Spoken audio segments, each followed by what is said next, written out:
আসসালামু আলাইকুম friends, welcome to my channel Sharmin kitchen.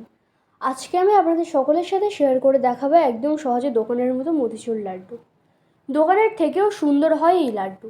না বানালে বিশ্বাস করবেন না যে বাড়িতে এত সহজে ছোলার ডাল দিয়ে মতিচুর লাড্ডু বানানো যায়। তো চলুন দেখে নেওয়া যাক আজকের আমার এই রেসিপিটি। লাড্ডুটা আমি ছোলার ডাল দিয়ে বানাবো। আমি 200 গ্রাম ছোলার ডাল নিয়েছি। ছোলার ডালটা আমি সারা রাত ধরে ভিজিয়ে রেখেছিলাম। আপনারা চাইলে 3 ঘন্টা মতো ভিজিয়ে রাখতে পারেন। এবার একটি ছাঁকনির উপর দিয়ে জল ঝরিয়ে নিচ্ছি। জল ঝরিয়ে নেওয়া হয়ে গেলে মিক্সিং জারের মধ্যে দিয়ে ব্লেন্ড করে নেব।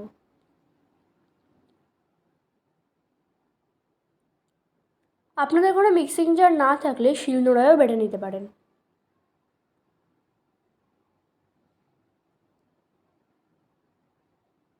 ব্লেন্ড করে নেওয়া হয়ে গেছে।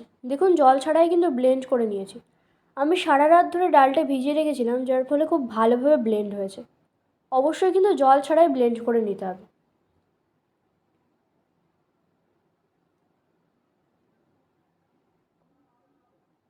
এবার ফ্রাই প্যানে একটু বেশি পরিমাণে তেল দিয়ে দিচ্ছি। তেলটা ভালো করে গরম হয়ে গেলে ডাল বাটাটা হাতে এভাবে একটু চ্যাপ্টা মতো করে ভেজে নিচ্ছি ডুবো তেলে।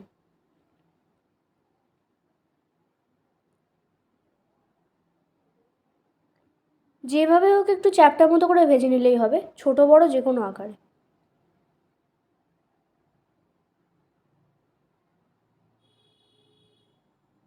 গ্যাসের ফ্লেম মিডিয়াম করে ভেজে নেব। একদম হাই বা লো ফ্লেমে ভাজবো না, একদম লাল করেও ভাজার দরকার নেই। মিডিয়াম ফ্লেমে 3 থেকে 4 মিনিট ভাজলেই হবে। একটু উল্টে পাল্টে দিয়ে ভেজে নিচ্ছি।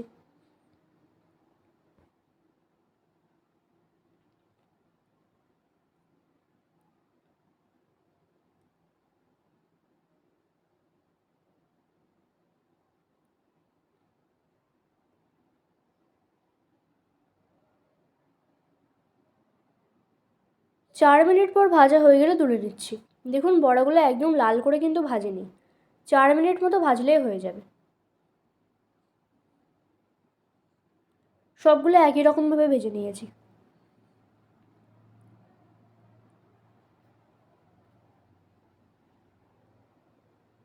টিস্যু পেপারটা তুলে নিচ্ছি।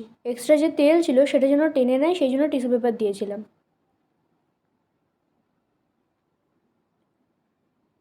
বড়াগুলো ঠান্ডা হয়ে গেছে। কতটা ক্রিস্পি হয়েছে আওয়াজ শুনলেই বুঝতে পারবেন। এবার বড়াগুলো ছোট টুকরো করে ভেঙে নিচ্ছি, মিক্সিং জারে গুঁড়ো করে নেব বলে। সবগুলো এরকম ছোট ছোট করে নেব।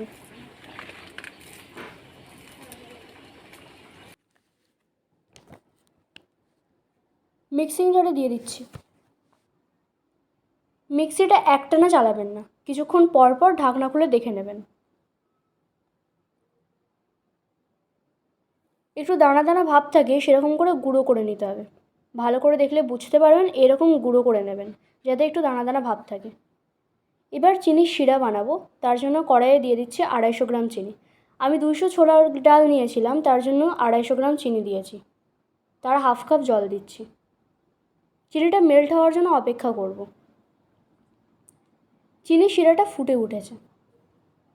শিরার মধ্যে দিয়ে দিচ্ছি এলাচ গুঁড়ো। এলাচ গুঁড়ো দিলে কি সুন্দর একটা স্মেল হবে লাড্ডুর।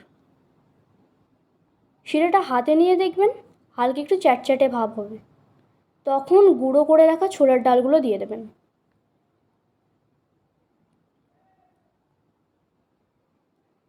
ছোলার ডালটা চিনি শিরার সাথে খুব ভালো করে মিশিয়ে নেব। এই সময় গ্যাসের ফ্লেম লো করে ভালোভাবে মিশিয়ে নেব। খুব তাড়াতাড়ি মিশে যাবে।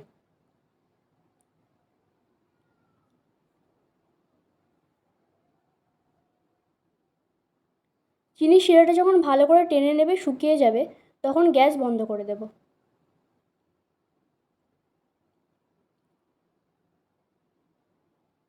গ্যাস বন্ধ করে দেওয়ার পর একটু ফুড কালার দিয়ে দিচ্ছি, যাতে লাড্ডুর কালারটা একদম দোকানের মতো হয়।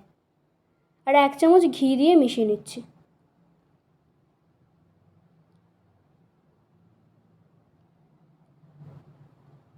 শেষে একটু চার মগজ দিয়ে মিশিয়ে নিচ্ছি। আপনারা চাইলে কাজু কিশমিশও দিতে পারেন। এবার প্লেটে নিয়ে লাড্ডু বানানোর পালা। ছোলার ডাল দেখে মনে হচ্ছে না একদম মিহিদানা? এবার হাতে একটু ঘি লাগিয়ে নিচ্ছি। গরম থাকা অবস্থায় লাড্ডুটা বানিয়ে নিতে হবে। দেখুন, এক হাতে নিয়ে গোল করলেই কিন্তু লাড্ডুটা হয়ে যাচ্ছে। আমি 2 হাতে করে ভালো করে আরেকটু গোল করে নেব।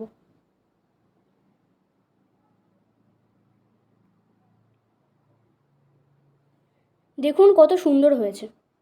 দেখে কিন্তু মনেই হচ্ছে না এটা ছোলার ডাল দিয়ে বানানো, একদম দোকানের মতো।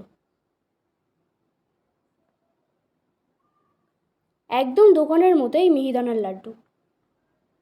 তবে এই লাড্ডুটা খেতে দোকানের থেকেও সেরা। আমার এই প্রসেসে বানালে একদম পারফেক্ট লাড্ডু বানিয়ে ফেলতে পারবেন। কত সুন্দর লাগছে দেখুন।